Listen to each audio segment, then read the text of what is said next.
Good morning. This is a very good morning, actually.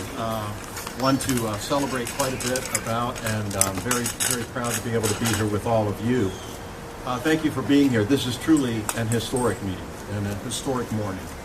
This past November, an overwhelming majority of Floridians, nearly 65%, passed Amendment 4, which restores the right of over 1 million Floridians to register to vote.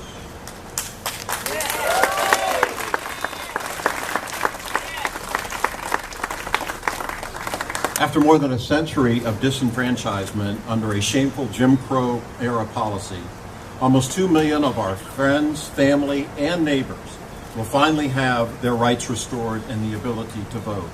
Yes! Yes.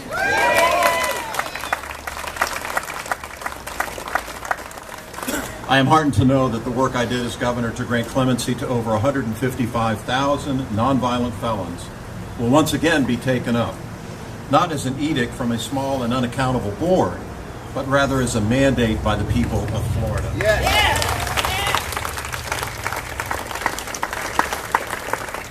I'm very proud to be joined by some wonderful community leaders and organizations, including the ACLU, SEIU, the Urban League, the League of Women Voters, and the Pinellas County Ex-Offender Reentry Coalition, who were instrumental champions of getting Amendment 4 passed this past November. While some will continue trying to stall, it is time to end this dark chapter of Florida history and discrimination once and for all. Floridians spoke loudly, decisively, and clearly, expanding the franchise in a landslide. This is about forgiveness and second chances for all of us.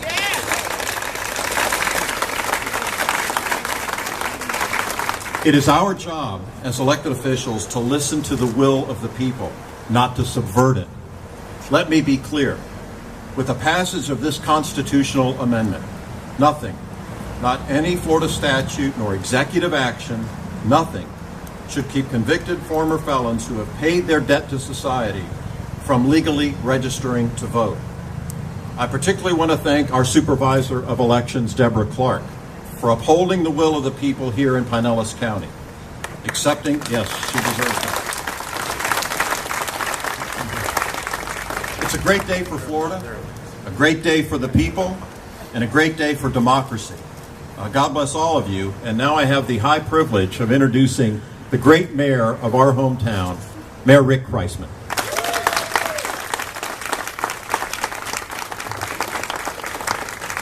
Well, good morning, everyone.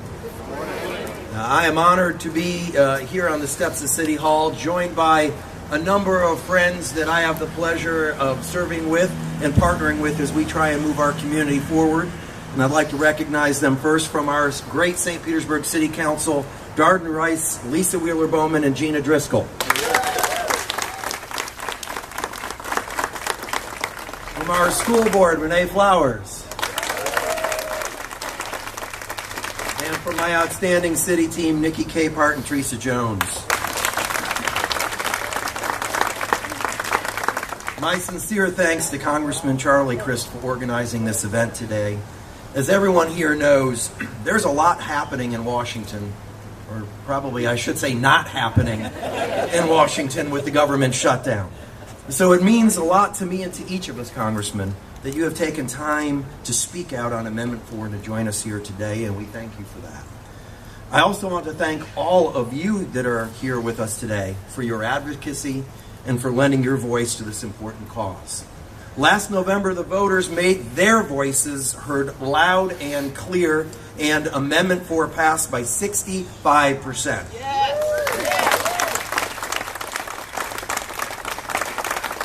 And as was said, this means more than 1 million Floridians can now exercise their right to vote. This new law has the potential to impact Florida politics forever and in a very positive way. The more people who vote, the better off we are.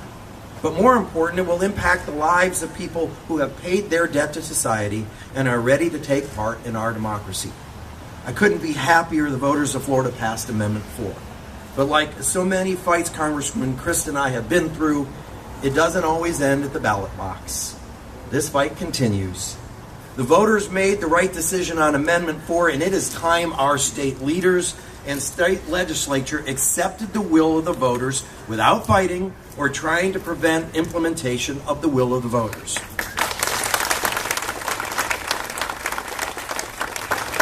So once again, I want to thank you, Congressman Crist, for bringing us together today. Thank you, Charlie, and for everything that you do for this community. And thank you all again for coming out here today.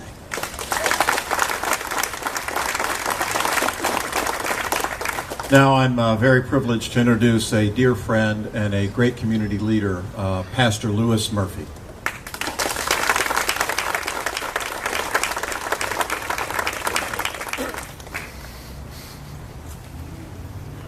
Good morning, everyone, and Happy New Year to each and every one of you. Congressman, thank you so very much for your leadership in this great state of ours. What a wonderful time it is to make serious change in our community, in our state, in our nation. We know that it was politically motivated to keep people from getting their rights restored to vote.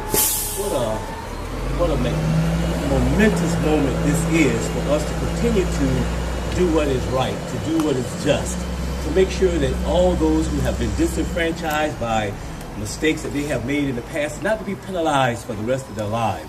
So I'm grateful, I'm thankful that truly not only is the sun shining here in St. Petersburg, but it is shining all over the state of Florida. And we need to continue to not only vote, but to advocate for good laws, for changes that's going to make everyone feel more part of our great country. So I'm grateful and thankful for this opportunity for all of us to continue to fight the good fight of faith. Thank you. God bless you. Have a wonderful new year.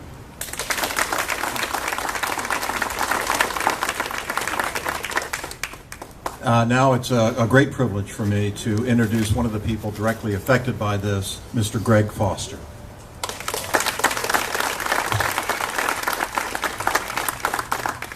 Good morning, everybody. Thank you for this amazing opportunity. You know, I'm one of those that has made some very poor decisions in my past. Paid my debt to society, went through everything to, better my life and move forward, but I always felt like there was something still holding me back, that I wasn't viewed the same as everybody else. And in turn, I started to look at myself that way. I saw myself as somebody that was less than, somebody that, because of those poor decisions, couldn't have the life that maybe once I could have had. With this amendment being passed, it opens the door for all of us. It gives us a voice again. It shows us that we are not less than anymore. It's one of these groundbreaking days where I can wake up in the morning and I have hope in my life again. I have a drive inside of me that I haven't recognized in many, many years. None of us grow up thinking, I'm going to go out, I'm going to commit a felony, I'm going to end up in jail or prison, and for the rest of my life, that's who I'm going to be. But that was my reality when I woke up every morning. That's who I was. That's who I believed I was. God put people in my life that started to believe in me before I could believe in myself. Wonderful people that don't believe we need to be penalized for the rest of our lives because of poor decisions made in our youth. And this morning I woke up with such a smile on my face and hope in my heart, knowing that tomorrow is going to be an even better day than today. That tomorrow I have a voice. In 3 months I will complete everything necessary for me to walk across that street and fill out voter registration and be able to have a voice in this great state of Florida again. And I am beyond grateful.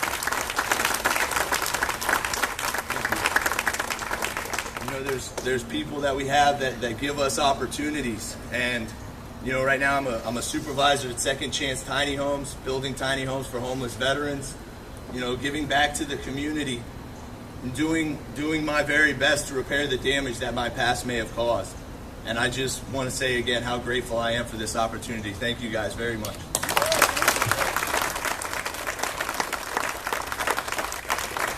That's powerful. Next, I'd like to introduce Melanie Payne, and she will share with us her experience. Good morning. While working on my undergraduate studies, I was arrested for a nonviolent felony offense, carrying a minimum mandatory prison sentence of 3 years. I pled guilty to a lesser felony sentence and served my time under house arrest and on probation. During my involvement with and since exiting the system, I have strived and succeeded to be productive. Despite having paid my dues, including restitution, I've remained stripped of my voice in our democracy. Until today. Today is a historic day for Florida and our great nation. And with this enfranchisement, I look forward to seeing the polls this year and knowing my influence is included. Thank you, Congressman Crist, for inviting me here today and for holding this important celebration.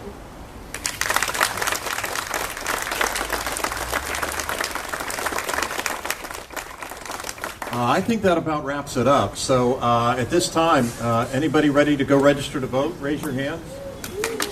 All we have to do is go over there.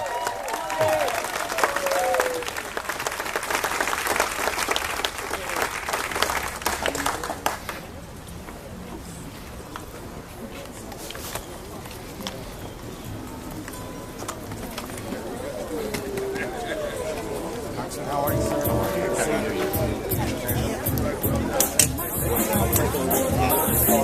Yeah, I got that.